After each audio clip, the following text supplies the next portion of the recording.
You started playing AAU, there wasn't a lot of this 24/7 videography, hype, social media, things of that nature. You had to like go play and see a guy. So tell us the fondest memories of you going against some very, very hard competition in those early years, your high school years. Easy, man. And I remember them vividly. But it like you said, like back then, you had to actually go and play against the best. And either you showed up or you got showed out on, you know what I'm saying? Like you had to sink or swim. My first time really going up against a guy like outside of, like, and I didn't pay attention to nobody in Texas. Right, not being conceited, I just was that confident. And I knew I had a vision for myself, where I wanted to be. So outside of my teammate TJ, and outside of Carlos Hurt, that was my biggest competition in Texas at the time. Mind you, this is a different day and age where I don't know everything that's going on in Dallas, or you know what I'm saying. And they had talent, right? But you don't know all this because we don't have social media. Stuff is not linked like it is now, where you know what's going on everywhere. So if a guy was younger, you really didn't know about him. It was also chasing the guys that was older, because that was the guys getting the most attention back then. You wasn't hearing about a guy that's a year or two younger than you when you're good, right? When you're good, it's always the guy older than you or the guys 2 years older than you. So my sophomore year, well, I was playing 17U as a freshman.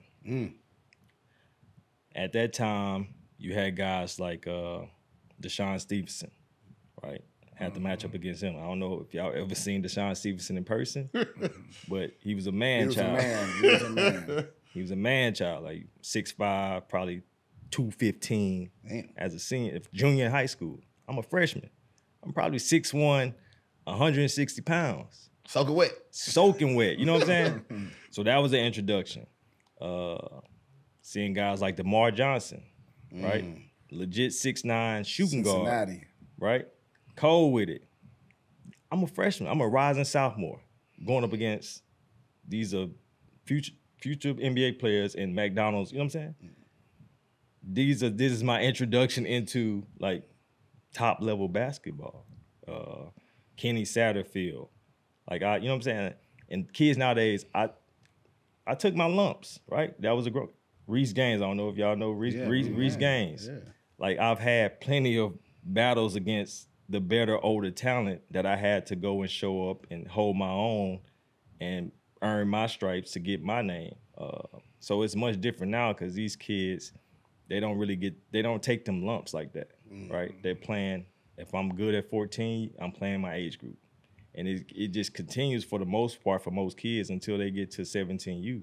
And now you're playing your number. Like kids not playing, I'm a varsity, I'm a freshman on varsity, but I'm not playing varsity level basketball in the summertime. It doesn't, for me, it doesn't make sense.